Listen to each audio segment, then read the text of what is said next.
दोस्तों आपका 18 फरवरी को कक्षा 11वीं का रसायन शास्त्र केमिस्ट्री का वार्षिक परीक्षा का पेपर है। लगातार हम इसकी भी तैयारी करेंगे क्योंकि जो क्वेश्चन बताऊं 100% आपको मानकर चलना यही है, आने हैं, इसलिए अच्छे से आपको क्या वीडियो को देखते ही देखते तैयार करते जाना है। ओके, तो आज की इस वीडियो में दोस्तों मैं आपको 2 अंक की वाले अति महत्वपूर्ण प्रश्न उत्तर बताने वाला हूं। लगभग मैं आपको टॉप 50 क्वेश्चन बता दूंगा और क्वेश्चन तो बताऊंगा, सॉल्यूशन के साथ समझाते भी जाऊंगा। वीडियो को देखते ही देखते तैयार करते जाइएगा। ओके, तो ढूंढोगे अगर तो ही रास्ते मिलेंगे, ढूंढोगे अगर तो ही रास्ते मिलेंगे। मंजिल की फितरत है कि खुद चलकर नहीं आती, आपको क्या मंजिल के पास जाना पड़ेगा। आप सोचें कि मैं बैठे बैठा सोचता रहूं मेरी 95% बन जाए, तो ऐसा नहीं, आपको लगातार मेहनत करनी पड़ेगी।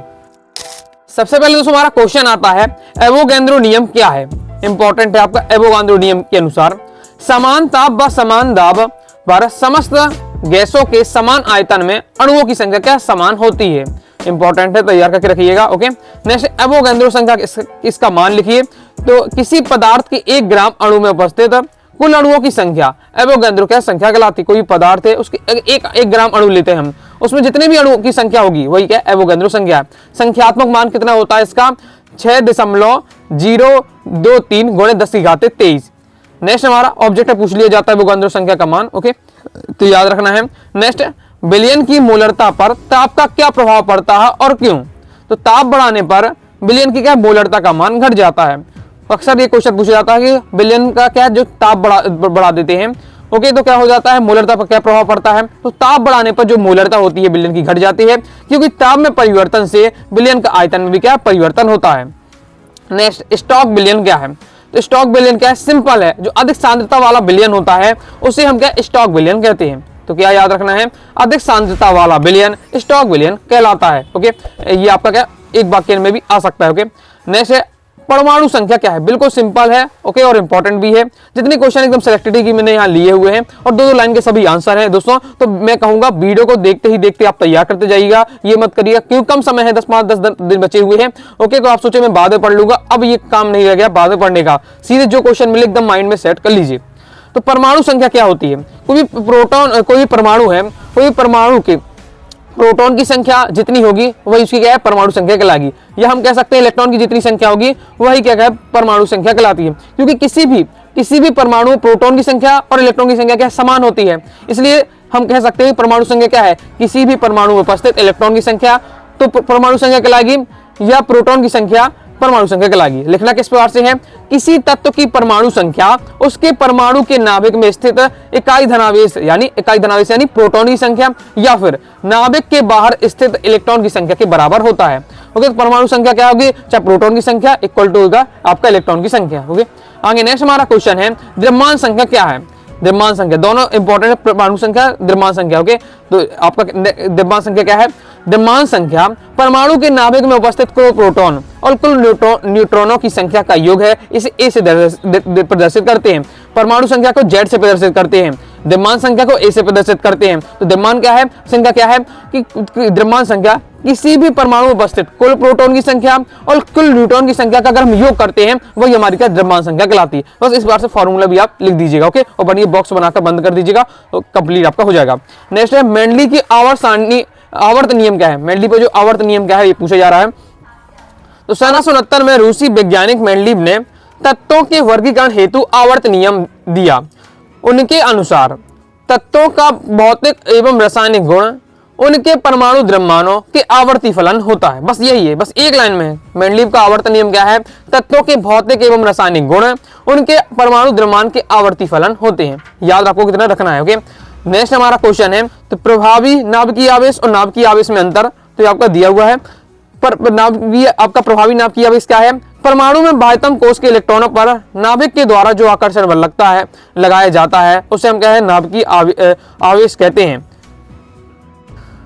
नाभिकीय आवेश क्या है, नाभिक में उपस्थित प्रोटॉन के कुल आवेशों का हम नाभिकीय आवेश कहते हैं।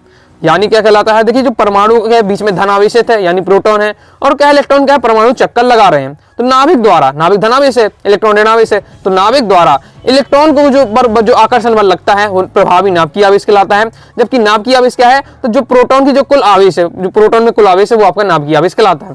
केवल प्रोटॉन की संख्या पर निर्भर नहीं करता है आपका प्रभावी नाभिकीय आवेश है। ओके, और इसमें इलेक्ट्रॉन की संख्या पर भी निर्भर करता है। जबकि नाभिकीय आवेश क्या है, केवल नाभिक में उपस्थित क्या प्रोटॉन की संख्या पर निर्भर करता है। इसमें क्या है, इलेक्ट्रॉन से कुछ मतलब नहीं होता है। कंप्लीट आगे देख लेते हैं। नेक्स्ट हमारा क्वेश्चन है sp2 संकरण को उदाहरण से समझाइए। तो इस प्रकार के संकर में किसी परमाणु में संयोजी कक्षक के s कक्षक तथा 2p कक्षक आपस में अतिव्यापन कर 3 समान sp2 संकरित कक्षक बनाते हैं। तो किससे इसका अतिव्यापन होना चाहिए, x कक्षक का और 2p कक्षक का अतिव्यापन होता है, तब हमारा क्या है sp2 संकरित कक्षक बनते हैं। ये 3 कक्षक समतलीय होते हैं और आपस में क्या है 120 डिग्री का कोण बनाते हैं। उदाहरण के लिए जैसे आपका BF3 है, BCH3 Cl3 है, C2H4 के संकरण। ओके, तो ये आपको याद करके रखना है। नेक्स्ट हमारा ये वाला क्वेश्चन बहुत ज्यादा इंपॉर्टेंट है, प्रीवियस ईयर कई बार क्वेश्चन आ चुका है, जिसमें क्या कहा जाता है कि आपको निम्नलिखित अणुओं में सिग्मा तथा पाई आबंधों की कुल संख्या निकालनी पड़ती है। ओके, तो सिग्मा और पाई बंधों की संख्या कैसे निकालनी पड़ती है, बिल्कुल सिंपल रहता है। बस आपको इनकी क्या संरचना बनानी है और संरचना बना के क्या है सिग्मा और पाई बंधों की आपको संख्या गिन लेनी है।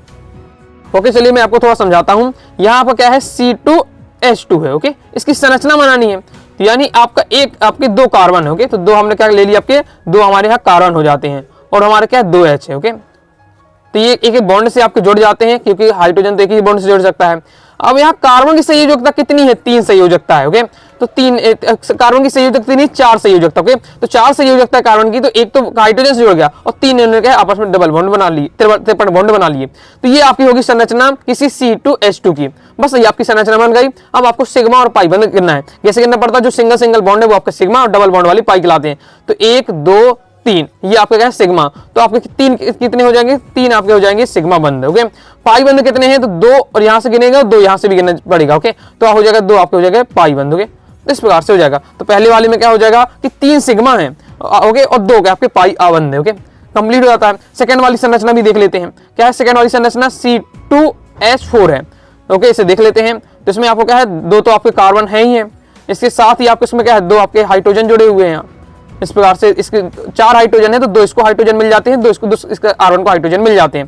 कार्बन की संयोजकता 4 है, 2 हाइड्रोजन से पूर्ण हो गई, तो 2 अपने इन्होंने क्या डबल बॉन्ड बना लिए। तो ये इसकी संरचना हो जाती है। अब बस गिन लीजिए सिग्मा बंध, 1 2 3 4 तो सिग्मा ये हो जाते हैं, 5वां तो 5 आपके यहाँ क्या हो जाते हैं सिग्मा बंध हो जाते हैं। ओके, और पाई बंध पूछे तो केवल एक डबल बॉन्ड कितना, एक ही है, तो एक आपका पाई हो जाएगा। तो पाई बंध हो जाएगा आपका 1, सिग्मा हो जाएगा दोस्तों आपके 5। ओके, तो इस प्रकार से तो यही आपका लिखा हुआ है, सिंपल है। आगे देख लेते हैं। नेक्स्ट ये आपका आता है, अक्सर पूछा जाता है क्वेश्चन, इसलिए मैंने आपको बता दिया, वो सिंपल रहता है। लवण जल अपघटन को उदाहरण से लिखिए। लवण जल अपघटन वह क्रिया है जिसमें लवण के ऋणायन या धनायन से क्रिया कर अम्लीय या क्षारकता उत्पन्न कर देते हैं।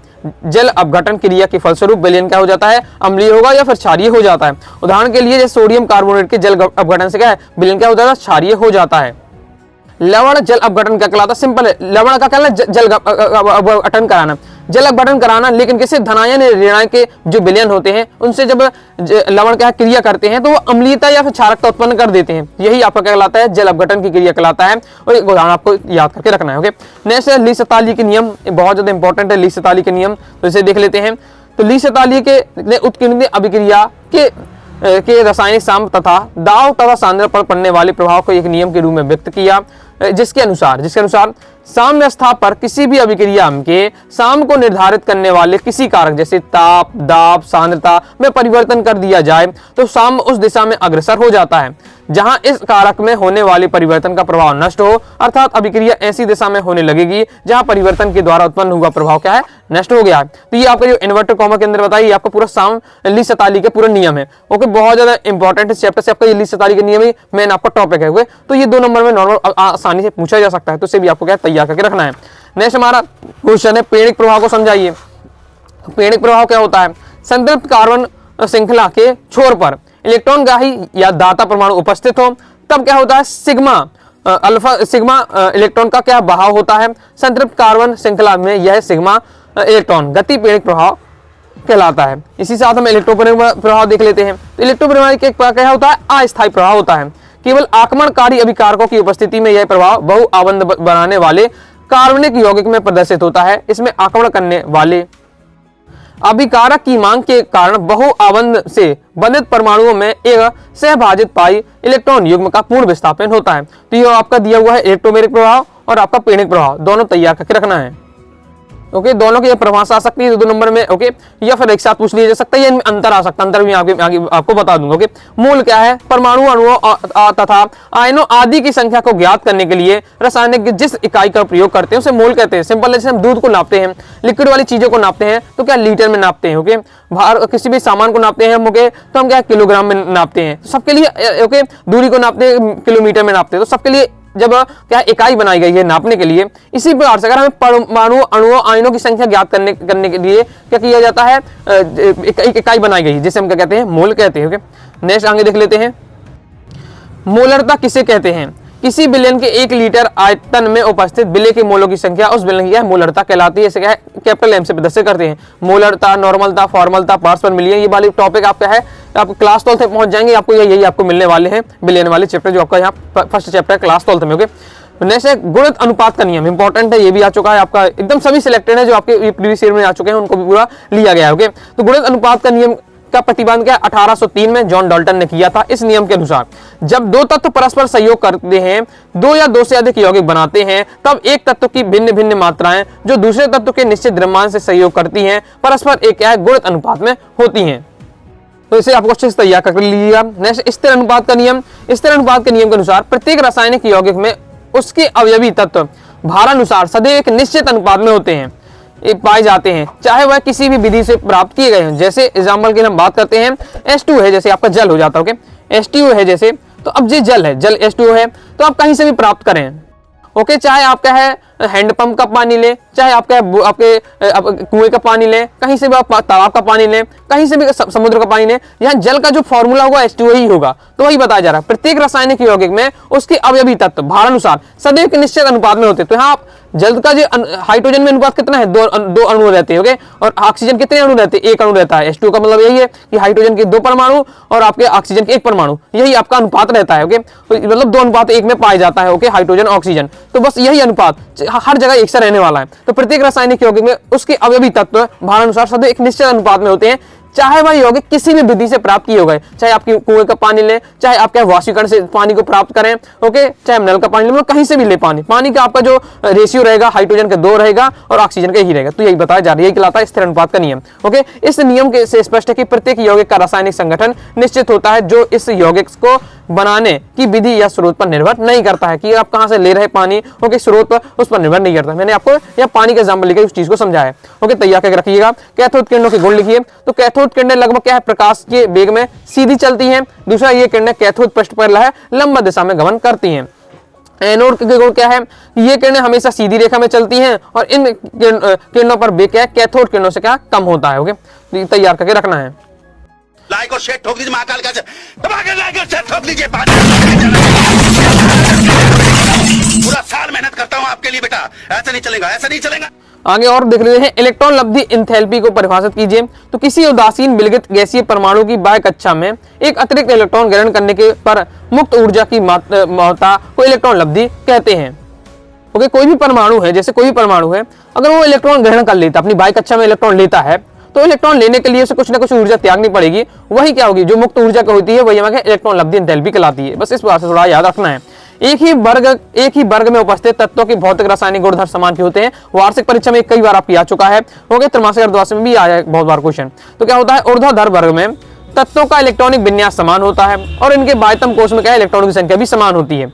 अतः एक ही वर्ग में उपस्थित तत्वों के भौतिक और रासायनिक गुणधर्म में समानता इलेक्ट्रॉनिक विन्यास में समानता के कारण होती है। जैसे प्रथम वर्ग के तत्व में एस कक्षक में इलेक्ट्रॉनों की संख्या क्या होती है? समान होती है। सिंपल है क्या? एक ही वर्ग में उपस्थित जितने भी तत्व होते हैं उनमें जो इलेक्ट्रॉनिक विन्यास होता है, इलेक्ट्रॉनिक विन्यास की डिजाइनिंग होती है, उस सभी में एक सी होती है, इसलिए उनके भौतिक और रासायनिक गुणधर्म लगभग क्या समान होते हैं। नेक्स्ट हमारा क्वेश्चन है, NaCl और विलयन AgNO3 विलयन के साथ सफेद अवच्छेद देता है किंतु Cl4 के साथ नहीं देता है। तो क्यों? तो आपको बताना है। NaCl आयनिक यौगिक है, अतः इसके आयनन में बनने वाले Cr सिल्वर का जो धना होता है के साथ क्रिया करके AgCl का सफेद अवच्छेद बनाते हैं। इसके विपरीत जब CCl4 में क्या Cl से कार्बन से क्या संयोजकता बंध द्वारा जोड़ जाता है, इसलिए क्या इसमें CCl4 अवक्षेप नहीं मिलता है। देखिए इसमें अवक्षेप मिल जाता है क्योंकि AgCl बनता है जो कि एक अवक्षेप होता है, जबकि ये क्या है इसमें बंध पूरा बन जाता है, पूरे बंध बन जाते हैं तो कुछ अवक्षेप नहीं बनता। ओके, जैसे संगणन के नियम लिखिए, कोई दो आपको नियम बताना है। संगणन क्या नियम होते हैं? संगणन में भाग लेने वाले ऑर्बिटल लगभग क्या है, समान ऊर्जा वाले, अर्थात उनकी क्वांटम संख्या क्या है, समान होनी चाहिए। क्योंकि संगणन में भाग लेने वाले ऑर्बिटों की संख्या के बराबर ही नए संकरित ऑर्बिटल बने। अमोनिया को लुईस क्षारक क्यों कहते हैं? बहुत ज्यादा महत्वपूर्ण है क्वेश्चन। तो अमोनिया में लुईस क्षारक इसलिए कहते हैं क्योंकि अमोनिया के पास असभाजित इलेक्ट्रॉन युग्म है, इलेक्ट्रॉन युग्म पाया जाता है। अमोनिया के पास क्या इलेक्ट्रॉन युग्म पाया जाता है? अमोनिया इस इलेक्ट्रॉन युग्म को रासायनिक प्रक्रिया में दान कर देता है। इलेक्ट्रॉन क्या करता है? तो लुईस क्षारक क्या कहलाते हैं? जो इलेक्ट्रॉन युग्म में दान करे, इलेक्ट्रॉन युग्म में दान करे। अमोनिया के पास क्या है भैया? अमोनिया के पास इलेक्ट्रॉन युग्म है, तो वो क्या है, जब भी रासायनिक अभिक्रिया होती है तो इलेक्ट्रॉन युग्म का दान कर देता है, इसलिए लुईस क्षारक कहलाता है। ओके, नेक्स्ट प्रबल विद्युत अपघट्ट किसे कहते हैं? तो वे विद्युत अपघट्ट जो विद्युत धारा प्रवाहित करने पर विलयन में पूर्ण आयनित हो जाते हैं, प्रबल विद्युत अपघट्ट कहलाते हैं। ओके, सिंपल आपका दिया हुआ है कि अगर कोई भी विद्युत अपघट्ट है, कोई भी विद्युत अपघट्ट है, उसमें हम क्या है, धारा प्रवाहित कर रहे हैं। ओके, धारा प्रवाहित कर रहे हैं, तो उसमें अगर पूरा आयनित हो जा रहा है, पूर्ण आयनित हो जा रहा है, तो प्रबल विद्युत अपघट्ट कहलाएगा। और अगर अल्प आयनित हो विद्युत धारा, अगर किसी भी विद्युत अपघट्ट में हम विद्युत धारा प्रवाहित कर रहे हैं, तो उसको आपको है अपूर्ण आयनित हो रहा है। ओके, मतलब पूर्ण आयनित नहीं हो रहा है, तब वो हमारा क्या कह रहा है, दुर्बल विद्युत अपघट्ट कहलाएगा। ओके, याद नाम को रखिएगा, परिभाषा सिंपल है, आपको याद बस रखना है। NaCl, NaOH ये सब आपके क्या है, प्रबल विद्युत अपघट्ट है। ओके, आगे देख लेते हैं, कार्बोनियम आयन क्या है? तो वह ऋणावेश आयन जिस पर ऋण आवेश कार्बन पर होता है, कार्बोनियम आयन कहलाता है। और इसे क्या है, कार्बोनियम आयन भी कहते हैं। कार्बोनियम आयन विषमान संबंध विखंडन से क्या फलस्वरूप प्राप्त होता है। आगे नेक्स्ट आपका है कार्बोकैटायन क्या है। ओके, तो आगे बढ़ने से पहले दोस्तों बताना चाहूंगा, अगर प्रॉपर तैयारी करना चाहते हैं, क्लास 11th वार्षिक परीक्षा में क्या तबाही बचाना चाहते हैं और क्या है पूरे इंपॉर्टेंट आपके क्वेश्चन आंसर की PDF प्राप्त करना चाहते हैं, तो क्लास 11th केमिस्ट्री के कोर्स को ज्वाइन कर सकते हैं 90 39 53 44 79 इस दिए व्हाट्सएप नंबर मैसेज करके। क्योंकि इसमें दोस्तों आपको क्या है पूरे इंपॉर्टेंट क्वेश्चन आंसर के पूरे PDF मटेरियल दिया जाएगा, साथ ही आपको कंप्लीट डिटेल से नोट्स रहने वाले हैं। ओके, प्रीवियस ईयर पेपर रहेगा, मॉडल पेपर भी आपको दिया जाएगा, जिससे आप क्या है प्रॉपर अच्छे से तैयारी कर पाएंगे। नेक्स्ट कार्बोकैटायन क्या है, तो पूछा जा रहा था कार्बोकैटायन क्या है, तो जिसका कार्बन परमाणु धनावेशित होता है उसे कार्बोकैटायन या कैटायन या कार्बोनियम आयन कहते हैं। ओके, ये आपको तैयार करके रखना है।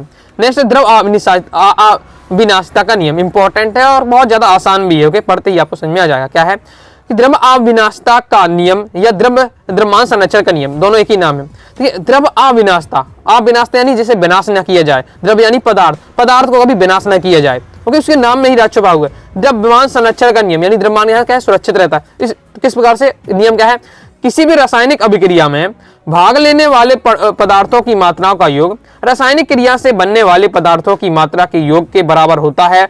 अर्थात रासायनिक क्रिया में द्रव्य को ना तो हम नष्ट कर सकते हैं, ना किया जा सकता है, ना ही उत्पन्न किया जा सकता है, बस एक रूप में दूसरे रूप में हम क्या बदल देते हैं। ओके, तो बस यही बताया जा रहा है कि किसी भी रासायनिक अभिक्रिया में भाग लेने वाले जितने भी पदार्थ का योग है, ओके, वो रासायनिक क्रिया में क्या है बनने वाले जो पदार्थ होता है, हमारा उत्पाद होता है, ओके, वो उतना ही रहने वाला है, ना ही वो क्या है नष्ट होता है, बस ओके, ना ही उसे हम क्या द्रव जो पदार्थ होता है, ना ही उसे हम नष्ट कर सकते हैं, ना ही हम क्या है उसे उत्पन्न कर सकते हैं। जैसे हम थोड़ा समझते हैं, ओके, जैसे हम यहाँ थोड़ा देख लेते हैं, जैसे हम यहाँ H2 के रहते हैं। ओके, H2 और O2 की जब क्रिया होती है तो क्या बनता है, हमारा H2O बनता है। ओके, जल बनता है। ओके, तो हमें क्या है इसे संतुलित करने के लिए ओ भी आपका दो भी लगाएंगे। ओके, तो अब यहाँ देख सकते हैं, यहाँ क्या आप देख सकते हैं, यहाँ दोस्तों आप देख सकते हैं, यहाँ भी आपका 2 रहने वाला। तो यहाँ आप देखिए जैसे ये पूरा संतुलित समीकरण हो गया हमारा। ओके, तो यहाँ हाइड्रोजन की संख्या 4 है, तो यहाँ भी दोस्तों आपकी हाइड्रोजन की संख्या 4 रखनी ही पड़ेगी। यहाँ ऑक्सीजन 2 है, तो यहाँ ऑक्सीजन भी क्या है 2 लगाना, तो ये आपका 2 हो जाएगा, ऑक्सीजन भी 2 है।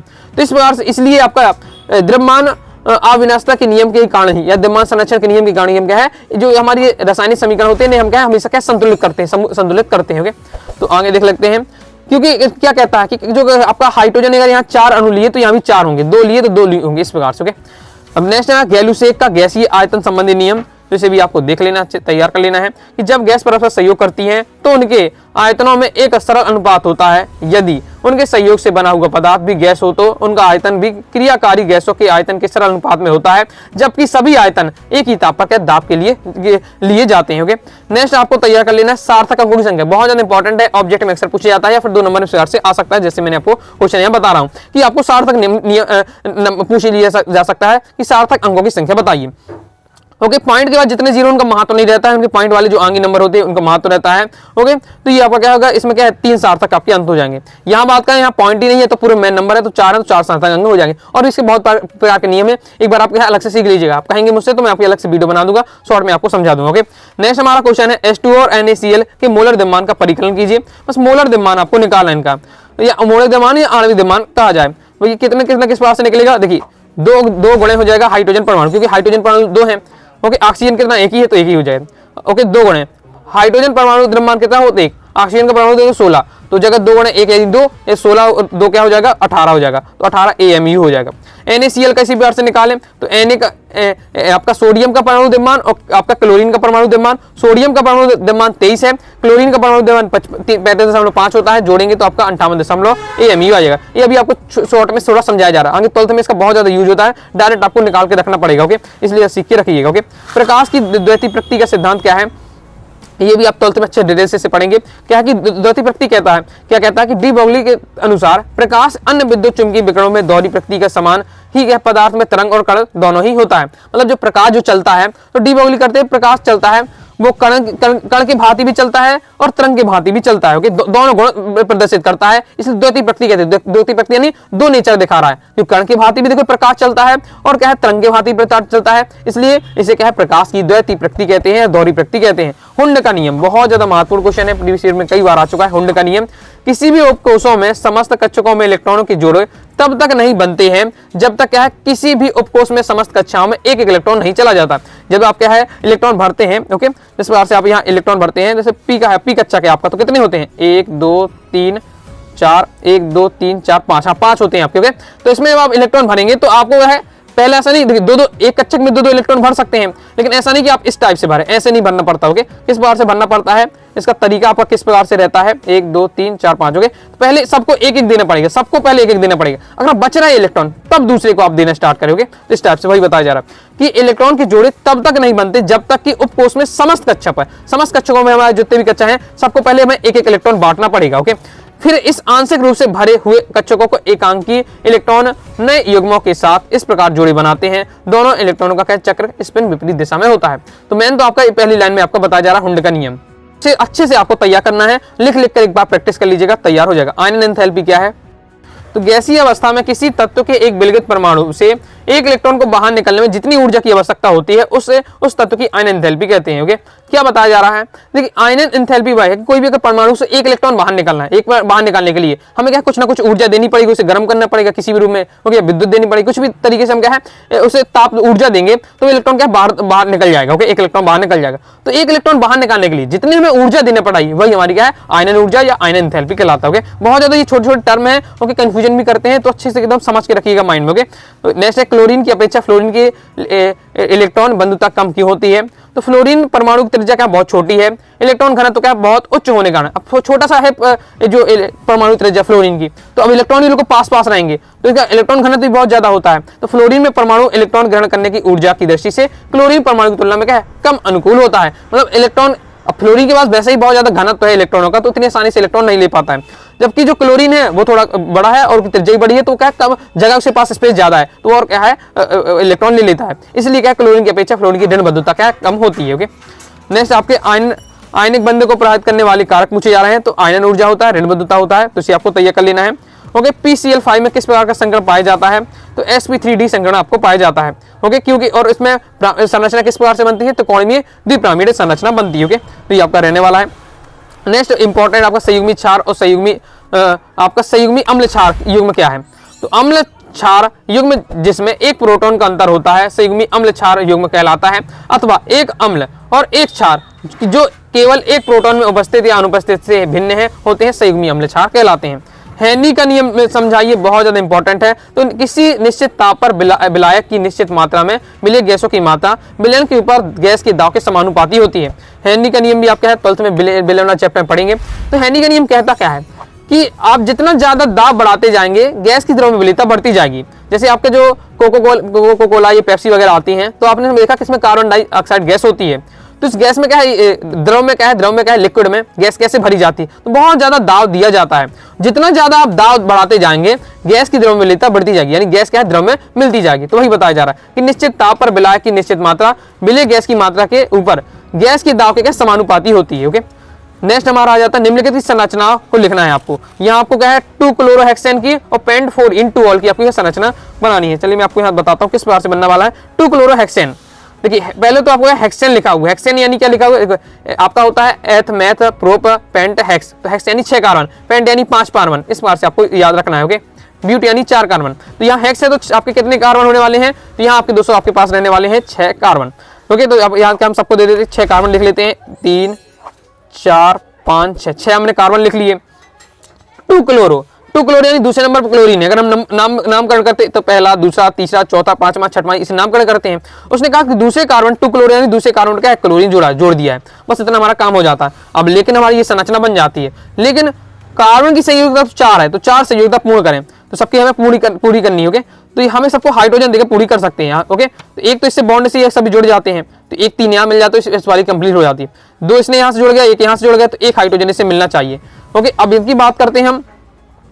ओके, यहाँ हम बात करते हैं तो ये आपके 2 बंडे से जुड़ गया आगे पीछे। ओके, तो भी 2 और मिलने चाहिए, तो यहाँ आपके क्या है दूसरे 2 इस बार से हम क्या है ये हाइड्रोजन दे देते हैं, लिखते नहीं बन रहा। ओके, इसी बार से हम क्या है इन सब में आपको क्या है यहाँ आपको क्या है इन तीनों में सबके 2 हाइड्रोजन मिले, 2 क्या है कार्बन से जुड़ गए हैं, 2 हाइड्रोजन जुड़ जाएंगे, लास्ट वाला क्या है CH3 रहेगा, बाकी ये CH2 बनेंगे। ओके, तो इस प्रकार से आपकी संरचना रहेगी। ओके, इसी बार से हम देखें पेंट 4 इन 2 ऑल।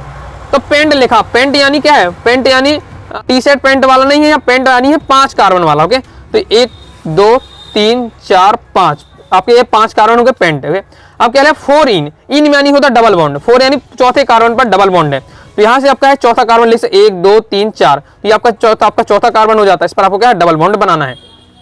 तो यहाँ आपको क्या है चौथे कार्बन हमारे क्या है डबल बॉन्ड हमने बना दिया। फिर लिखा है 2 ऑल यानी क्या है दूसरे नंबर पर आपको क्या जुड़ा हुआ है, ऑल यानी होता है OH, तो दूसरे नंबर पर OH जुड़ा, तो 1 2 3 4 इस पर नंबर करते हैं, दूसरे नंबर कार्बन नहीं है हमारा, इसमें हम क्या OH जोड़ दिया, तो ये हमारी क्या है मेन संरचना बन गई जो हमारा क्वेश्चन कह रहा है। बस अब इसको क्या है कंप्लीट करना पड़ेगा, सभी की संयोजकता पूर्ण करनी पड़ेगी, तो हाइड्रोजन देकर हम क्या है सभी की संयोजकता पूर्ण कर देंगे। तो यहाँ से हम क्या है सबको देखिए जोड़ देते हैं, पहले तो इस प्रकार से हमने जोड़ दिया। ओके, अब देख लीजिए ये वाला कार्बन की बात करें तो ये एक ही संयोजकता पूर्ण है, यानी इसे 3 हाइड्रोजन चाहिए। ओके, तो यहाँ हमने क्या 3 हाइड्रोजन दे दी। इसकी बात करें तो 1 2 3, ये तो 3 बंदे इसको मिल गया, एक बंदा और चाहिए तो एक हाइड्रोजन मिलेगा। यहाँ देखते हैं इस कार्बन को 2 तो इसका हो गया, 2 और इसे मिल जाएंगे यहाँ इसका हाइड्रोजन। इसकी बात करते हैं तो 1 2 3, यहाँ डबल बॉन्ड है तो 2 बंदे यहाँ हो जाते, एक बंदे यहाँ, तो 3 बंद हो जाएंगे। इसे एक बंद और चाहिए तो ये मिल जाता है।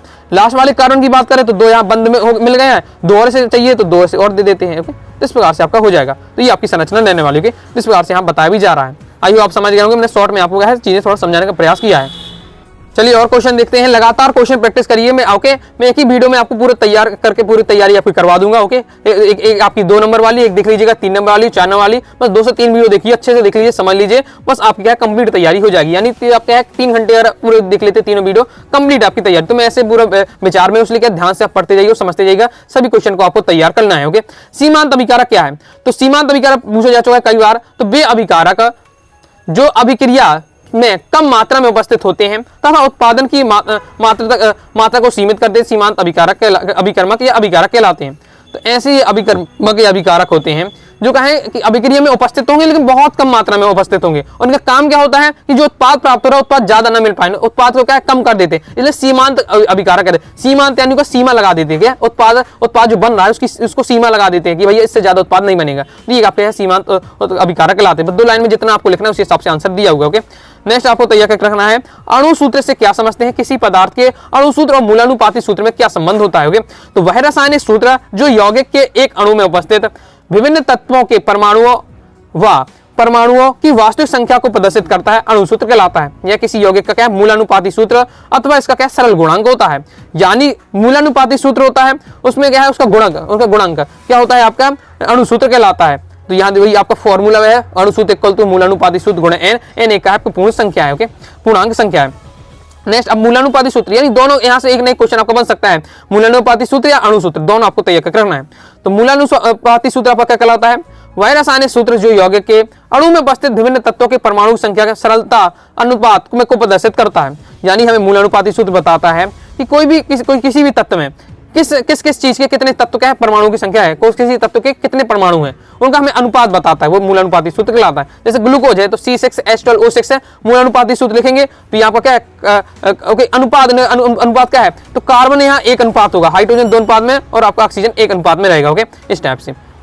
नेक्स्ट है मूलानुपाती सूत्र और आपका अणुसूत्र में अंतर। ये 3 टॉप मतलब क्वेश्चन इनमें से अक्सर एक नहीं पूछा जाता है। मूल अणुसूत्र क्या है, मूलानुपाती सूत्र क्या है, मूलानुपाती सूत्र, अणुसूत्र में अंतर, तो ये आपका दिया हुआ अंतर। ओके, और वही आप जब आपने क्या है समझ लिया है, परिभाषा तैयार कर ली, वही बताया जा रहा है। पहले में क्या परिभाषा लिख दी, दूसरे में एग्जाम्पल लिख दिया, वही आपका सिंपल है, तैयार अच्छे से आपको कर लेना है। ओके, अंतर में है तो इस प्रकार से तालिकाबद्ध आपको समझा देना है।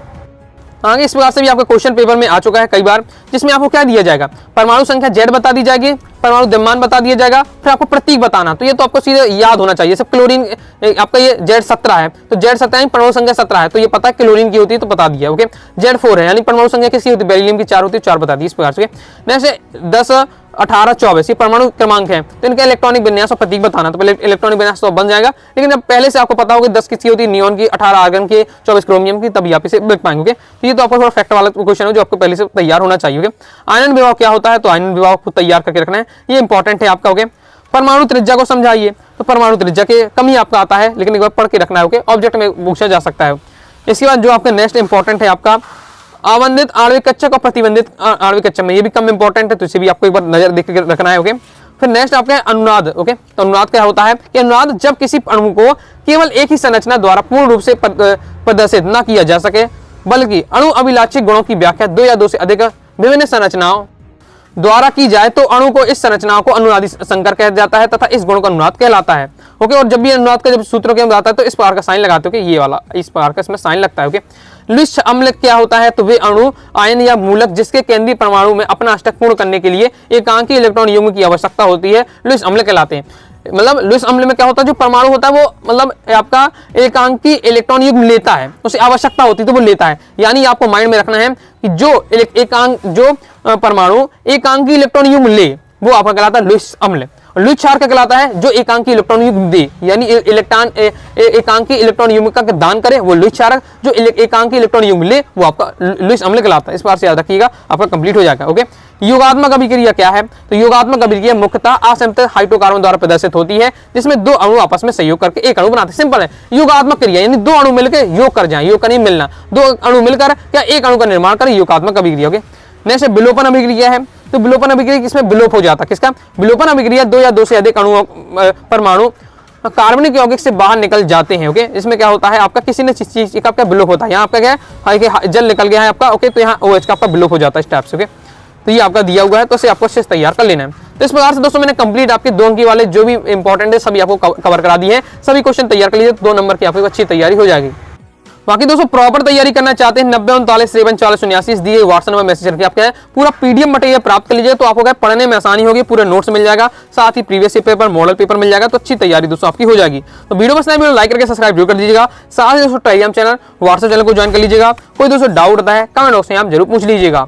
मिलते हैं नेक्स्ट वीडियो में, तब तक के लिए बाय बाय।